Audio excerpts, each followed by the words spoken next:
السلام عليكم ورحمة الله وبركاته. مشاهدينا الكرام، أهلا بكم إلى نشرة الأخبار من صوت تركستان الشرقية. مظاهرة الحرية التي نظمتها حكومة تركستان الشرقية المنفية. استمرار الحصار بسبب فيروس كورونا في تركستان الشرقية. كشفت وسائل إعلام أمريكية عن 208 مركز احتجاز جديد في تركستان الشرقية. الناشط الحقوقي الصيني تشين غوانغ يلقي خطابا في المؤتمر الوطني للولايات المتحدة. رئيس الوزراء الياباني شينزو آبي يعلن استقالته. الكشف عن اتفاقية سرية سويسرية صينية يثير مخاوف بشأن منظمات حقوق الإنسان. تفضلوا للتفاصيل. مظاهرة الحرية التي نظمتها حكومة تركستان الشرقية المنفية. نظمت حكومة تركستان الشرقية المنفية ومؤيدوها احتجاجا عالميا ضد الاحتلال الصيني والإبادة الجماعية والاستعمار في تركستان الشرقية. بدأت الاحتجاجات في 28 من أغسطس داعية المجتمع الدولي إلى الاعتراف بفظائع الصين في تركستان الشرقية على أنها إبادة جماعية، والاعتراف بتركستان الشرقية كدولة تحتلها الصين، ودعوة الدول في جميع أنحاء العالم إلى اتخاذ إجراءات عملية لتحرير وحدة أراضي تركستان الشرقية. وقال السيد صالح هداير في حديثه بهذه المناسبة أن هذا الاحتجاج مهم للغاية، وأن المجتمع الدولي يجب أن يدرك أن تركستان الشرقية كانت دائما دولة مستقلة، وأن الحكومة الصينية ترتكب الإبادة الجماعية منذ 70 عاما منذ غزوها. وشدد على أن نظام شي جين بينغ هو نظام غير إنساني، وأنه كان مشهدا مهما لفضح الفضائح التي ارتكبها الجلاد تين جوانغ خلال السنوات الأربعة التي قضاها في منصبه في تركستان الشرقية.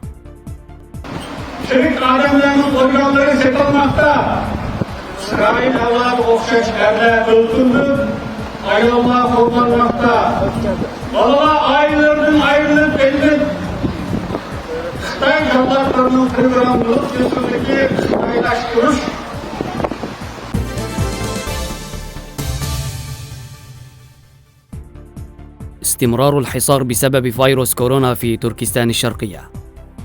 على حسب تصريحات وكالة BBC في 24 من أغسطس أن منذ اندلاع جولة جديدة من فيروس كورونا في تركستان الشرقية في 15 من يوليو تم التأكيد من إصابة أكثر من 800 شخص، معظمهم مقيمون في أورمجي.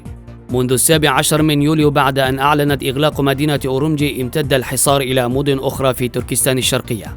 أغلقت المنازل في اليوم الرابع، واعتبارا من اليوم السابع تم اتخاذ إجراءات حجر صحي صارمة، مثل تناول الأدوية التي لم تكن إلزامية على السكان، وتقييد حقوقهم في النزول والخروج وحرية تنقلهم، ويجب عليهم أن يصوروا أنفسهم أثناء موعد دوائهم وإرسالها إلى كل مجموعة اعتمادا على سياسة المراقبة والإبلاغ المتبادل. وعلى الرغم من وجود مجتمعات لم يتم الإبلاغ عن فيروس كورونا فيها، إلا أن الحكومة المحلية راقبت ذلك بإحكام دون التخلي عن السيطرة.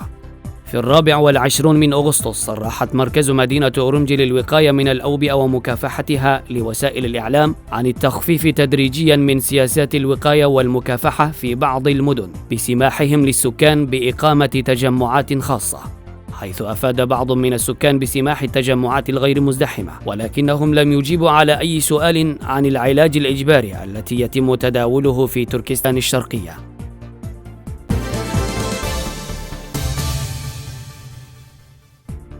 كشفت وسائل الإعلام الأمريكية عن حوالي 280 مركز احتجاز جديد في تركستان الشرقية. في 27 من أغسطس نشرت مقالة استقصائية جديدة حول المعسكرات في تركستان الشرقية تؤكد عثور جوجل على أكثر من 270 معسكرا تم بناؤه في تركستان الشرقية منذ عام 2017 عن طريق الأقمار الصناعية والشهود من المراكز الاعتقال. ووجدت أن كل مقاطعة تقريبا في تركستان الشرقية بها معسكرات. وخلال هذه السنوات الثلاث دأبت الحكومة الصينية على توسيع المعسكرات ونفذت أكبر عملية قبض لمواطني الأيغور منذ الحرب العالمية الثانية. استخدمت الصين في البداية المباني المدرسية القديمة والمباني الحكومية كمراكز احتجاز، لكنها وسعت فيما بعد نطاق عملية الاختطاف وبنت مباني معسكرات واسعة النطاق. بالإضافة إلى ذلك هناك الكثير من تطبيقات مشاريع المصانع داخل مراكز الاعتقال، مما يعني أنه يتم تنفيذ الكثير من الأعمال الإجبارية، والمثير أن الإنشاءات مستمرة. ومن بين هذه الوحدات الجديدة البالغ عددها 280 وحدة، تم التأكد من أن 92 وحدة هي مراكز اعتقال من خلال تحقيقات ميدانية أو مصادر معلومات أخرى مختلفة.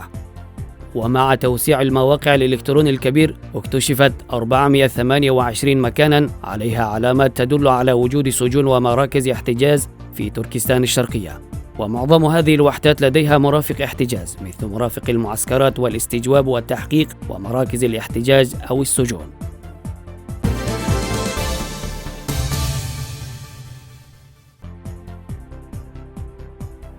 الناشط الحقوقي الصيني تشين غوانغشان يلقي خطابا في الكونغرس الجمهوري للولايات المتحدة. في 26 من أغسطس قام المحامي المعروف بدفاعه عن حقوق المكفوفين تشين غوانغشان بإلقاء كلمة مخاطبا الشعب الأمريكي في المؤتمر الوطني للحزب الجمهوري الذي ينعقد مرة كل 4 سنوات في الولايات المتحدة. قال السيد تشين غوانغشان في خطابه أن الحزب الشيوعي الصيني هو عدو الإنسانية، فإنه لا يهدد رفاهية شعبه فقط بل العالم بأكمله.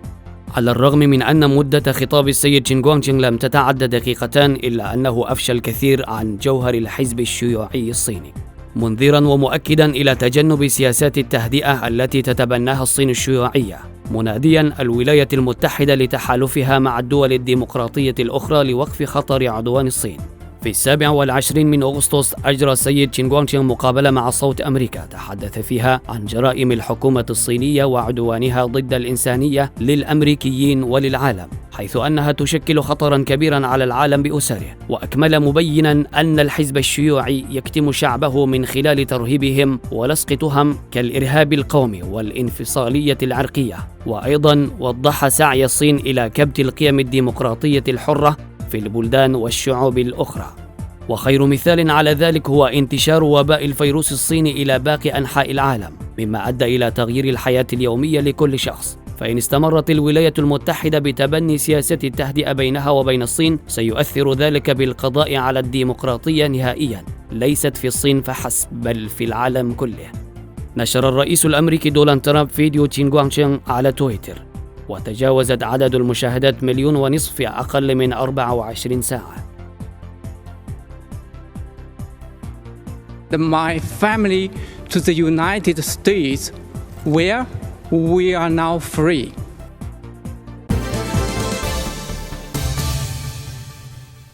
رئيس الوزراء الياباني شينزو آبي يعلن استقالته. أعلن رئيس الوزراء الياباني شينزو آبي استقالته يوم الجمعة 28 أغسطس بسبب اعتلال صحته.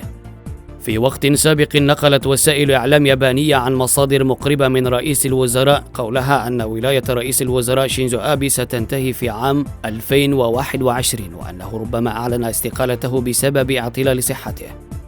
تولى شينزو آبي منصبه لأول مرة في عام 2006، لكنه استقال بعد فترة وجيزة بسبب اعتلال صحته. عاد إلى السلطة في عام 2012 وشغل منصب رئيس الوزراء الياباني الأطول خدمة. أعاد شينزو آبي تنشيط الاقتصاد الوطني من خلال إنشاء نموذج اقتصادي لشينزو في اليابان، تعزيز التعاون الأمني مع الولايات المتحدة، والإصرار على التوسع الإقليمي للصين، وتوسيع دور اليابان بنشاط في الأمن الإقليمي والدولي. في الأشهر الأخيرة اتهم شينزو آبي بالفشل في التعامل مع وباء الفيروس الصيني، مما تسبب في انتكاسات اقتصادية حادة وإضعاف الدعم الشعبي. من المتوقع أن يكون كل من كبير أمناء مجلس الوزراء الياباني يوشيهيدي سوجا، ووزير الدفاع تارو كونو، ووزير الدفاع السابق شيجيرو إيشيبا خلفاء شينزو آبي.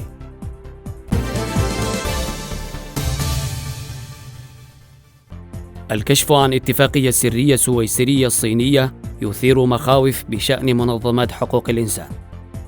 كشفت وسائل الإعلام سويسرية مؤخرا أن الحكومة السويسرية توصلت إلى اتفاق مع الصين للسماح للأفراد الأمن القومي الصيني بالحضور إلى سويسرا للتحقيق في المهاجرين غير الشرعيين وترحيلهم.